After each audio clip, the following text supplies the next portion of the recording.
Most people think surviving the Amazon means avoiding apex predators and giant anacondas. The reality is far worse, because this rainforest doesn't need a top predator to kill you. Everything inside it already is one.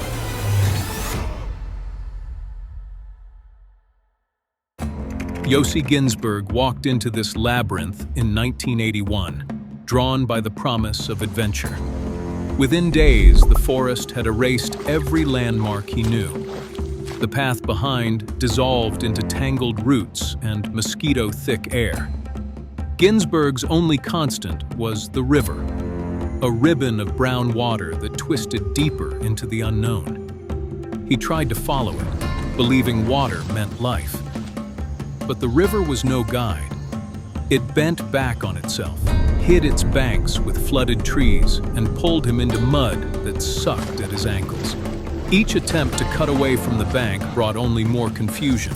Dense vines, sudden drops, the endless hum of insects. Nights blurred into days. Hunger gnawed at his mind. He ate what he could find: raw eggs, a handful of palm hearts, a single fish caught with trembling hands. 21 days passed. Ginsberg's body shrank, his skin broke out in sores, and hallucinations crept in. He saw figures in the trees, heard voices in the river's rush. In the Amazon, the canopy closes above and the ground shifts beneath your feet, swallowing all sense of direction. 10 years earlier, Juliane Kepka opened her eyes to wreckage and silence. She had fallen 2 miles from the sky, still strapped to her seat, landing in the thickest part of the Peruvian rainforest. Her arm bled, her collarbone fractured, her knee torn. Alone at 17, she remembered her mother's words, "Find water, follow it downstream." For 11 days, Kepka limped along a narrow creek, drinking from the current, letting the water pull her forward. The forest pressed close, every sound a warning. She slept on the damp ground, woke to the sting of insects, and watched as maggots cleaned her wounds. Each night, the darkness grew heavier. The river was a lifeline, but it also hid sharp teeth and sudden floods. In the Amazon, even salvation is a gamble. Not everyone escapes. In 1925, Percy Fawcett vanished while searching for the lost city of Z. His maps and letters ended at Dead Horse Camp, deep in the Mato Grosso. The jungle kept its secrets. No search party found a trace. The Amazon consumes those who lose their way, and it does not return them. A wrong step means days lost. A twisted ankle becomes a death sentence. Water is the only thread through the maze, but it can just as easily become a snare. The river in the Amazon is not a boundary. It is a living corridor, a moving trap that draws you in with the promise of escape, then turns on you with 100 hidden jaws. Every villager along the Yata or the Parana knows this, but outsiders are slow to learn. Oscar Barbosa, 18, dove from a canoe near Rosario del Yata, his body hitting the water in a flash of bravado and alcohol. He didn't surface. In minutes, red piranhas stripped flesh from his face and throat. Police found only a handful of bones and bite marks. The local officer called it suicide, but the river simply did what it always does, waited for a mistake. Christmas Day, 2013. Families gathered at the beach near Rosario, Argentina, escaping the heat. The water shimmered at 38 degrees Celsius, thick with bathers and the scent of grilled meat. Then the Palomita swarmed. At least 70 people were bitten. 7 children lost fingers or toes. Lifeguards pulled screaming victims from the shallows, blood swirling in the brown water. The attack lasted less than an hour. Fish teeth, sharpened by hunger and heat, left a trail of shredded flesh and panic. The river closed over the scene, indifferent. Piranhas are not the only threat. Caimans control these rivers. These monsters hunt in silence. By the time they make their move, it's usually too late. In January 2010, biologist Deisa Nishimura was conducting field research, living and working aboard a floating research station. It was an ordinary day. Standing on the steps of the houseboat, Nishimura cleaned fish beside the river, focused on her work. Then, the water erupted. From beneath the surface emerged a massive black caiman. In an instant, Nishimura was dragged from the steps and into the dark water below. The caiman began pulling her deeper, attempting the maneuver that has made crocodilians infamous around the world: the death roll. The strategy is brutally simple. Drag the victim underwater, spin violently, drown them, tear them apart. But Nishimura refused to give up. She fought back with everything she had. She clawed, struck, and screamed. Those screams carried across the water.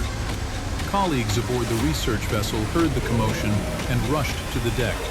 Spotting the struggle below, they grabbed hold of Nishimura and desperately pulled. Nishimura was hauled back aboard, alive. But survival came at a devastating cost. The attack had destroyed her right leg, forcing doctors to amputate.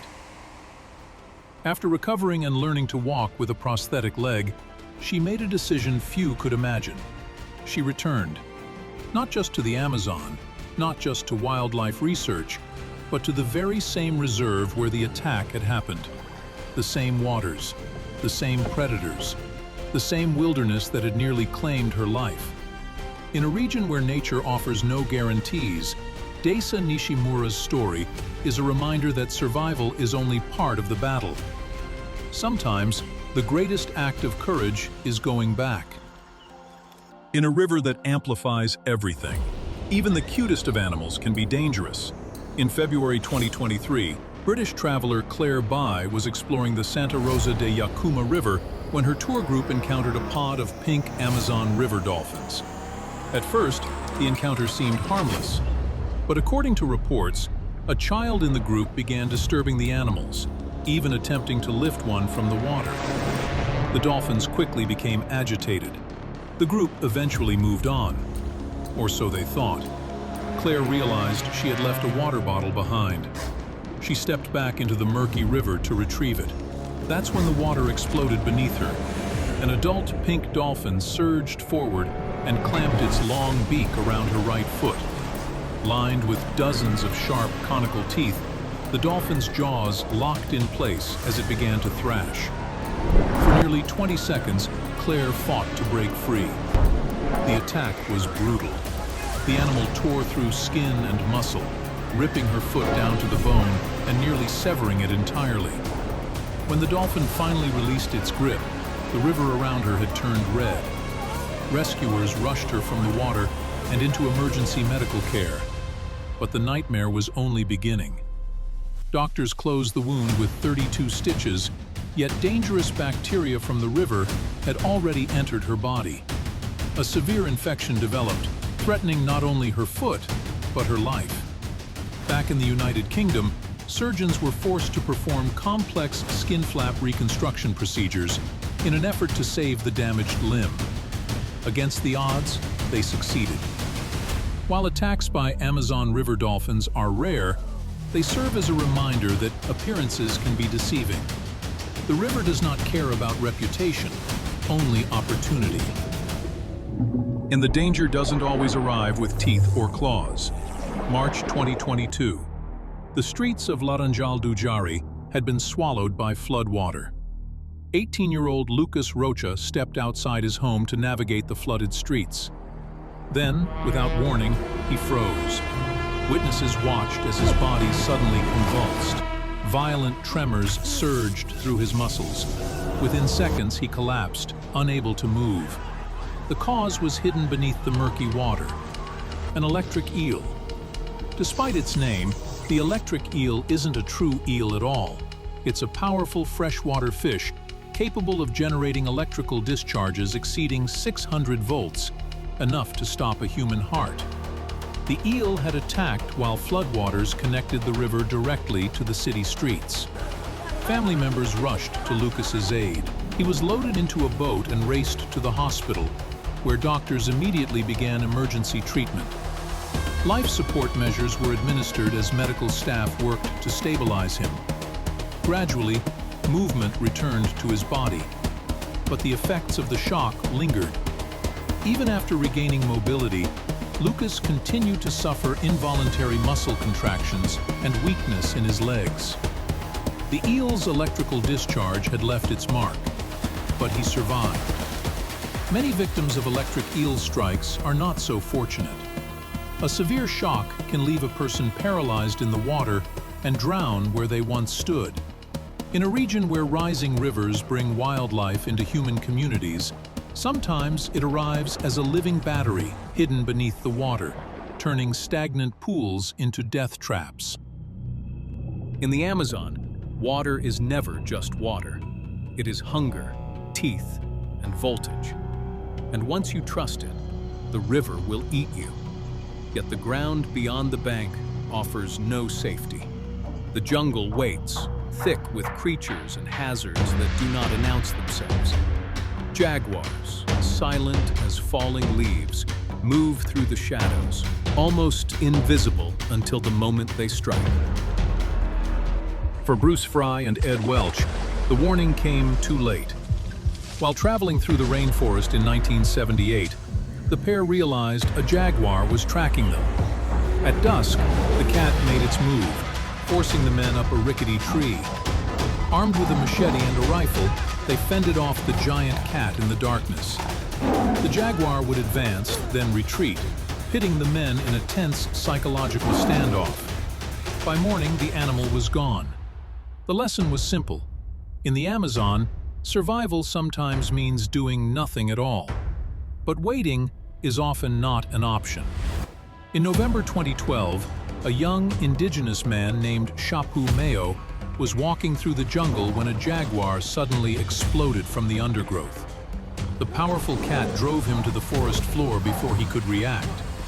Then it did what jaguars are famous for, targeting the head. Its jaws clamped onto his skull as Shapu fought desperately beneath it. He rolled across the jungle floor, punching, pushing, and clawing at the animal while its teeth tore through his scalp. Every second brought him closer to death. Hearing the struggle, Shapu's father raced toward the commotion. Armed with a bow, there was no time to hesitate. He released an arrow and struck the jaguar. Startled and wounded, the big cat finally released its grip and vanished back into the dense vegetation. But the danger wasn't over. Bleeding heavily from devastating head wounds, Shapu had to be evacuated through some of the most remote terrain in the world. He was loaded into a dugout canoe and rushed down the Javari River toward medical treatment. Against the odds, he survived. But it's not only the big cats that hunt in the dark. Herds of white-lipped peccaries, each animal weighing as much as a large dog, move in packs hundreds strong. Their stampede has been known to kill hunters and hikers alike. On November 10, 2015, a massive herd of white-lipped peccaries emerged from the wilderness and swam across the Bronco River. Then they entered town. Hundreds of pounds of muscle, tusks, and aggression poured into the streets as the animals moved through neighborhoods, yards, and roads normally occupied by people. Unlike domestic pigs, white-lipped peccaries travel in large herds and are notorious for standing their ground when threatened. When stressed or cornered, dozens or even hundreds can charge at once. Residents quickly realized these weren't animals simply passing through. The herd was agitated. As frightened townspeople tried to protect their homes and pets, the peccaries began attacking. Family animals were bitten. Residents were chased. Several people suffered injuries while attempting to defend themselves and their property. Panic spread through the community. The cause was believed to be a food shortage deep within the forest, forcing the herd to abandon its normal range in search of resources. But whatever had driven them from the jungle, the result was the same. The town belonged to the herd. Eventually, authorities and residents managed to drive the animals back toward the surrounding wilderness, ending the invasion before more people could be hurt. Yet the event remains one of the strangest wildlife incidents in modern Amazon history. The forest is not a collection of isolated threats. It is a system designed to punish hesitation, to exploit every weakness. And just when you think you've survived the worst, the smallest killers begin to swarm. Ben Ulanzi learned this in seconds. Hiking a narrow trail, he felt a sudden sting on his ankle, then another, and another. Army ants. Isiton Bercelli had found him. Their marching columns move at nearly 20 meters per hour, devouring everything in their path, stripping frogs and lizards to bone. Ulanzi's boots offered no protection. The swarm flooded up his legs, biting in unison, their mandibles locking onto skin. The pain was immediate, electric. He tried to brush them off, but the more he fought, the more they clung. In less than a minute, his feet were covered in welts. The only escape was to run, shoes abandoned, stumbling barefoot through thorns until the biting stopped. Later, he counted more than 100 bites. Each one burned for days, some swelling into angry blisters. In the Amazon, even the smallest army moves with lethal precision. Above the ground, another hunter waits. In 2008, a 52-year-old hiker in Brazil paused to rest against a tree trunk. It was a decision that nearly killed him. Hidden in the bark was a wandering spider, one of the most venomous spiders on Earth. As he leaned back, the spider struck, sinking its fangs into the right side of his neck. The pain was immediate and overwhelming. Within minutes, venom surged through his body. He began sweating uncontrollably. His muscles trembled. He vomited repeatedly. His vision blurred into a yellow haze. Then his blood pressure skyrocketed to a life-threatening 200 over 130. As emergency crews rushed him toward a hospital, the neurotoxin continued its assault. His heart raced out of control. His breathing became rapid and shallow. His hands and feet turned ice cold. By the time he reached a specialized poison center, his heart rate had climbed to 150 beats per minute.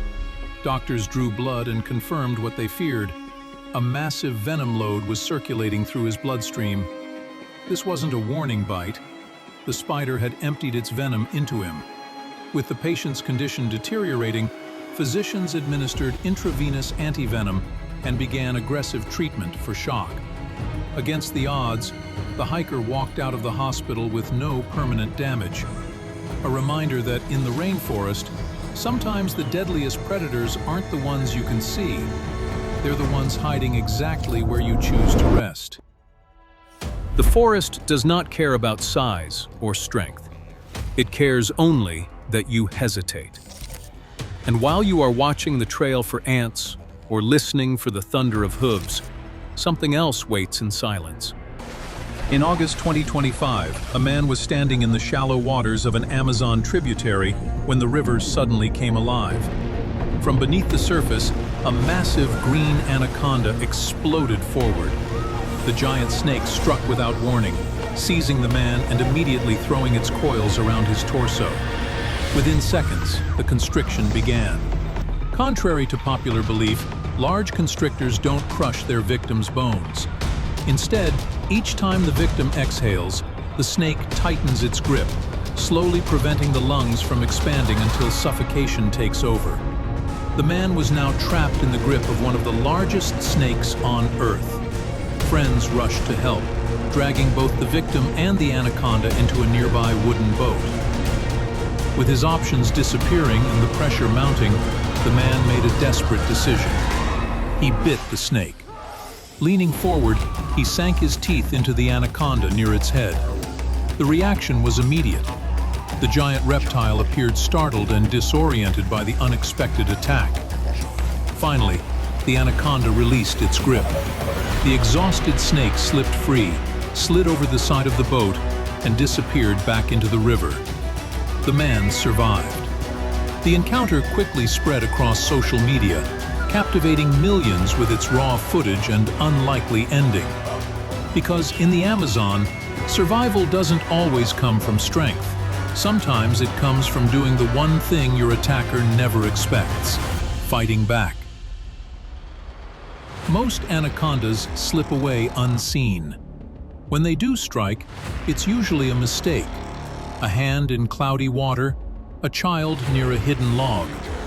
But it doesn't stop them from inspiring myths and legends. Doomed explorer Percy Fawcett wrote about an incident involving a monster 60 feet long, eyes burning in the dark. According to his journals, the creature raised its head and attacked, prompting a fierce battle. He documented that he shot the beast, and it disappeared into the jungle. The legend of Titanoboa, a prehistoric snake stretching over 65 feet, lingers at the edge of every fire. But no living anaconda has ever matched those dimensions. While eyes search for giants, something smaller and deadlier waits, hidden in the leaf litter, ready to strike without warning. Bothrops asper is called by locals the ultimate pit viper. Its body blends with the forest floor, a pattern of mud and shadow, fangs folded back until a careless footstep triggers the strike. Matthew Shirko was 24 when he stepped from a muddy trail into the jaws of the forest. The bite came fast, a flash of motion at his ankle. He was 3 hours from the nearest village, 6 hours from a clinic with anti-venom. The clock began ticking the moment the fangs broke skin. In the Amazon, time is the deadliest enemy. Clinical records from Brazil and Peru show that victims who reach anti-venom within 6 hours have a fighting chance. After that, the odds collapse. The venom triggers hemorrhage, kidney failure, and necrosis. Death comes quietly, often before help can arrive. The fer de lance kills more people in the Amazon than any jaguar or caiman. For villagers and travelers alike, the lesson is brutal. Survive the bite, beat the clock, or be swallowed by the forest. Yet even the fer de lance is only one hazard among thousands. The smallest wounds, the tiniest parasites, can finish what the snake began. In the Amazon, danger rarely announces itself. Parasites thrive on silence and patience, slipping past defenses with barely a trace. A mosquito lands, unnoticed. On its legs, the eggs of the human botfly, Dermatobia hominis, are delivered to exposed skin. Within days, a larva hatches and burrows beneath the surface, feeding quietly on blood and tissue. For up to 42 days, the only sign may be a swelling or a dull ache. Then, as it grows, pain sharpens and the skin pulses with movement. The larva breathes through a tiny hole, waiting for its moment to emerge. If left alone, it pushes out, leaving a crater behind. Removal is simple for those with training: a shot of anesthetic, a steady hand, and forceps. But in the jungle, infection is always a threat. Even a minor wound can spiral into fever or sepsis, and the cycle can stretch to 10 weeks. Some invaders are more insidious. Chagas disease, spread by the triatamine bug, begins with a bite near the eye and a smear of feces. The parasite slips into the bloodstream, then hides for years. Teodora, a grandmother from a Peruvian river village, remembered a swollen eyelid as a child. Decades later, her heart began to fail. Doctors traced the cause back to that single night in the jungle. Chagas can lie dormant for decades, quietly destroying heart muscle until sudden cardiac failure strikes. Leishmaniasis waits in the saliva of a sandfly. A single bite leaves a sore that refuses to heal, a wound that deepens over months. In remote camps, explorers have watched as flesh eroded, simple scratches turning into scars that last a lifetime. Treatment exists, but only if it comes quickly.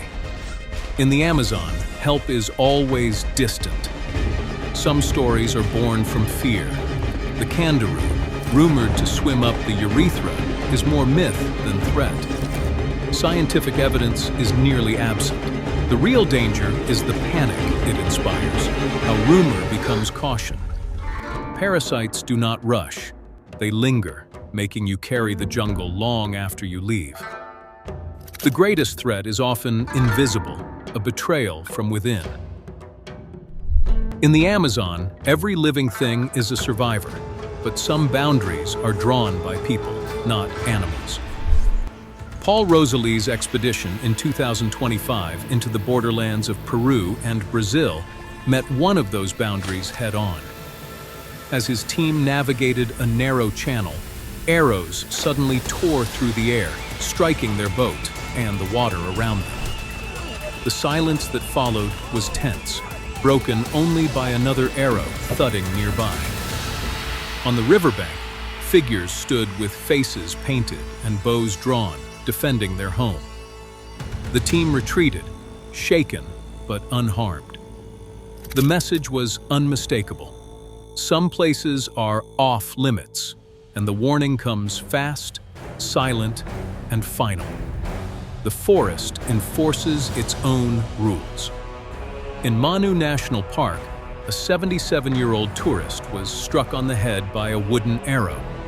Medical staff identified it as the work of the Mashco Piro, an uncontacted group known for defending their territory. Rangers have learned to read the signs: movement in the trees, a line of footprints, a sharp whistle. In these moments, survival depends on respect, knowing when to turn back, when to stay silent, and when to leave the forest to those who live there. For some, the warning arrives too late. Nicolas Chaco Flores spent years trying to build trust with the Mashco Piro, leaving gifts at the river's edge. In 2011, an arrow struck his chest, ending his life in the place he had devoted himself to understanding. His death was a message. The forest is not empty, and its people are not passive. The forest punishes intrusion, and the dangers multiply beneath the canopy. The Amazon never stops.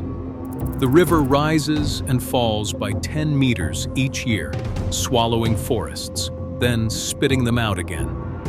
This is not a slow, gentle tide. It's a pulse, violent, unpredictable, and absolute. The ground you stand on in the dry season becomes a lake in the wet. Paths vanish overnight. Trees drown by the thousands.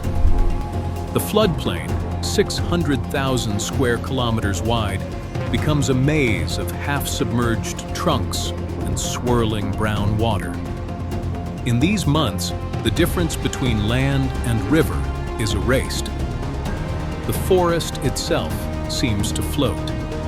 This is not chaos.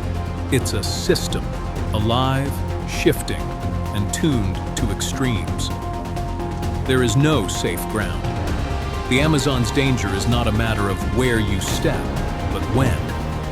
The terrain is never the same 2 days in a row. Flood, drought, eddy, or stagnant pool.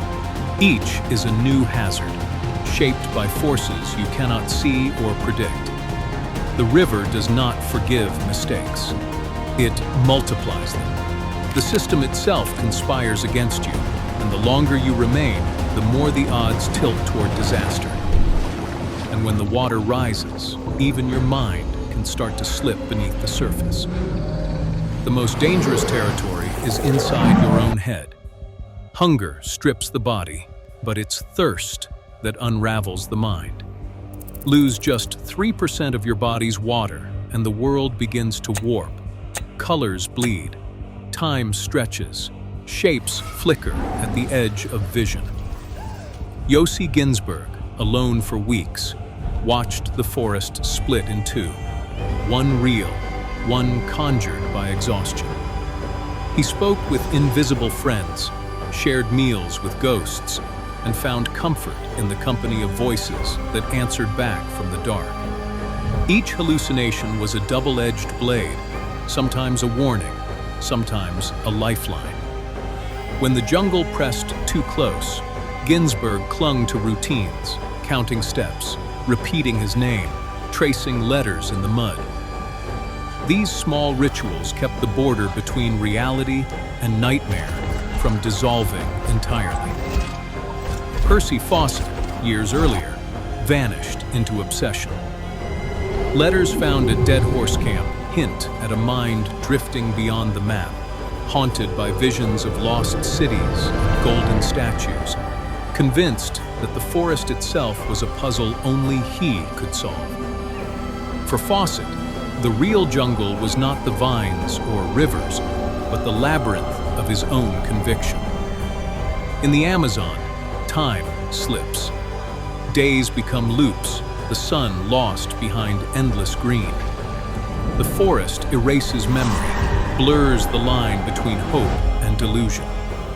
Survival is not just a matter of fighting hunger or dodging predators. It is a battle to hold on to yourself. The deeper you go, the more the jungle tries to rewrite who you are. When the body falters, the mind must become its own compass, or risk being swallowed whole. Survival in the Amazon is not luck, it is method. Every step, every choice draws a line between life and disappearance. The first rule: never enter without a layered plan. 6 essentials, each one a shield. Start with orientation, satellite communicator, GPS beacon, and a compass. Batteries die fast in the heat, so store spares in a dry bag. If you lose the signal, fall back on river logic. Downstream leads to people, but only if you know how to read the water's moods. Next, build your vector kit. Pack a sterile field dressing, a tourniquet, and a wound closure strip. The smallest cut can become a death sentence in this humidity. Treat every scratch as a potential infection. Clean with boiled water or iodine. Bandage tight, but never stop moving for long. Antivenom is a lifeline, but it is fragile. Keep it cold, between 2 and 8 degrees Celsius, or it turns useless. If you are bitten, the clock starts. 6 hours is the window. Anything beyond that, odds collapse. Know the nearest clinic before you step off the boat. Never travel alone.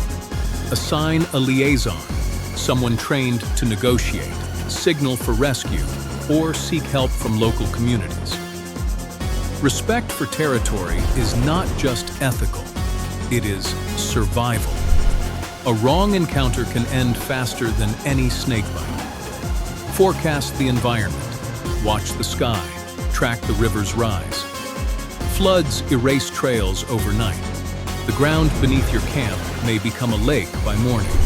Build high, sleep dry, and always have an exit route. Finally, ration hope. The mind is your last defense. Set routines, count steps, keep a journal, even if it is just scratches on bark. When the jungle tries to unmake you, these habits hold the line. In the Amazon, preparedness is not paranoia. It is the only reason anyone walks out. Survival here is not a contest of strength, but a relentless negotiation with an environment where every breath, scratch, and decision matters. In the Amazon, you do not face a single enemy. The forest itself becomes the test, amplifying every mistake.